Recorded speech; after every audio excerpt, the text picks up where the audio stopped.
Pada video kali ini, kami pun akan kembali menjelaskan dan juga menceritakan mengenai breakdown atau detail-detail kecil yang sebelumnya sudah sempat kita lewatkan dari episode terbaru anime Arwah Berduka, yaitu episode yang ke-9-nya semalam.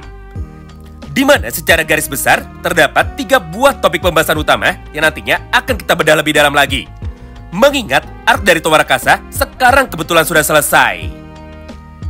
Yang pertamanya adalah tentang bagaimana cara dari Cry untuk bisa mengalahkan monster Golem Akasa hanya dengan 1 kali serangan saja. Kemudian yang keduanya, siapakah sebenarnya Sophia Black?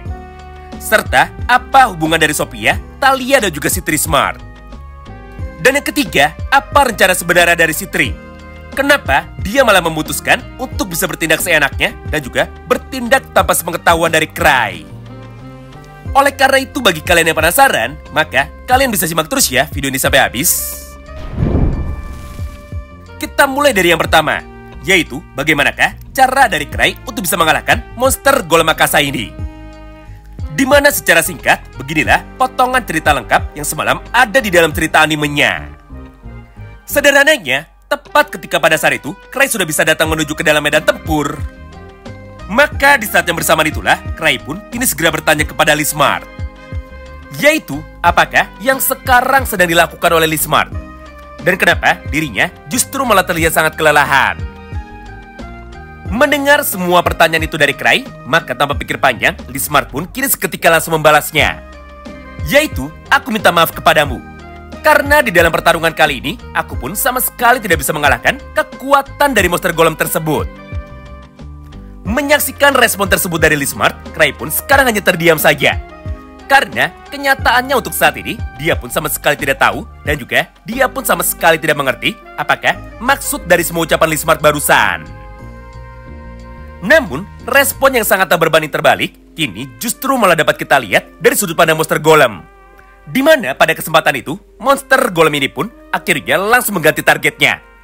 Dari yang awalnya sudah berencana untuk dapat menyerang tubuh dari Lee Smart, kini, dia pun akhirnya seketika langsung bergerak menuju ke arah tubuh dari Cry Andre dengan niat untuk bisa mengalahkannya. Tapi ketika monster golem itu sudah mulai mendekat dan juga baru saja akan menebas tubuh dari Cry Andre, maka di saat yang bersamaan tersebut, tubuh dari monster golem itu akhirnya kini seketika langsung menjadi terpental dengan sangat kencang sekali menuju ke arah yang berlawanan. Hingga pada kesempatan itu jugalah, tubuh dari monster golem kini tiba-tiba saja langsung menjadi hancur. Serta monster golem itu pun sekarang sudah sama sekali tidak bisa bergerak. Melihat kejadian itu di depan matanya, semua antara lain yang kebetulan menyaksikan hal itu secara langsung, otomatis mereka pun sekarang langsung menjadi sangat terkejut. Karena faktanya, tidak ada satupun dari mereka yang saat ini menyangka bahwa hanya dengan 1 kali serangannya saja, Cry pun mampu mengalahkan kekuatan dari monster golem Akasa ini, sampai monster itu pun sekarang langsung berhasil dihancurkan. Padahal sebelumnya, semua anggota dari klan mereka, termasuk Citri Smart, Lee Smart dan juga Guard, tidak ada satupun dari mereka yang mampu melukai, apalagi sampai dengan mengalahkan monster golem tersebut. Dengan kejadian seperti ini, maka secara otomatis mereka pun justru malah menjadi semakin salah paham. Sampai semua hunter lain yang awalnya tidak percaya dengan kekuatan dari Cry Andre, kini mereka pun justru malah menjadi sangat percaya kepadanya. Karena kenyataannya, sekarang mereka sudah bisa melihat kekuatan dari Cry Andre secara langsung ketika dirinya sudah berhasil mengalahkan tubuh dari monster golem itu. Sementara itu, respon yang sangatlah berbeda sekarang justru malah dapat kita lihat dari sudut pandang Cry Andre. Di mana pada kesempatan tersebut, Cry pun saat ini malah nampak sangat kebingungan. Serta dia pun sama sekali tidak mengerti apa maksud dari perkataan teman-temannya itu. Mengingat kenyataannya, mata dari Cry sama sekali tidak bisa melihat di dalam gelap. Jadi secara tidak langsung, dia pun sebenarnya tidak tahu bahwa akan ada monster golem yang mencoba untuk dapat menyerangnya lagi. Selain itu, semua relik atau artefak dari Cry sekarang sama sekali tidak ada yang sempat diisi ulang. Yang artinya, mustahil jika Cry bisa selamat dengan menggunakan kekuatan dari cincin Severing-nya itu. Mengingat ketika dia mulai mengecek salah satu reliknya, maka dia pun mampu menyadari bahwa satu-satunya kekuatan cincin dari Severing-nya itu sekarang sama sekali tidak aktif. Dengan begini, maka sudah jelas Cry sekarang bisa selamat bukan karena kekuatan dari cincin Severing-nya itu, tapi karena keberuntungan dari Cry yang sekarang sama sekali tidak bisa dijelaskan oleh dirinya sendiri. Nah, disinilah letak kesalahpahamannya, sekaligus seperti apakah penjelasannya. Di mana alasan dari Cry untuk bisa mengalahkan monster golem dengan menggunakan satu kali serangan saja sebenarnya sangatlah sederhana. Yaitu, pertarungan melawan monster golem adalah pertarungan adu daya tahan tubuh atau pertarungan adu stamina. Karena kenyataannya pada momen itu, Citri pun sebenarnya sudah memberikan petunjuk kepada penonton dengan cara berkata seperti ini kepada kita. Bahwa tubuh dari monster golem sekarang digerakkan dengan menggunakan baterai. Jadi jika baterai itu sudah habis atau jika baterai itu sudah kepanasan, maka secara otomatis akan terjadi dua hal tepat kepada monster golem itu. Pertama, jika baterai golem itu atau stamina golem itu sudah habis, maka dia pun akan langsung berhenti bergerak. Dan yang kedua, jika baterai golem itu menjadi kepanasan atau overload, akibat diserang secara terus-menerus oleh Lismart dan juga para anggota party lainnya, maka secara tidak langsung, golem itu pun nantinya akan meledak dengan sendirinya dan juga dia pun akan berhenti untuk bisa berfungsi. Nah, alasan nomor 2 itulah yang sebenarnya terjadi kepada Cry Andre. Di mana pada momen itu, tubuh dari monster golem bisa tiba-tiba menjadi hancur dan juga bisa tiba-tiba menjadi terpental karena baterai dari monster golem itu saat itu sudah menjadi sangat kepanasan. Hingga tanpa perlu bertarung sama sekali, Cry pun mampu mengalahkan monster golem itu hanya dengan menggunakan kekuatan dari keberuntungannya saja.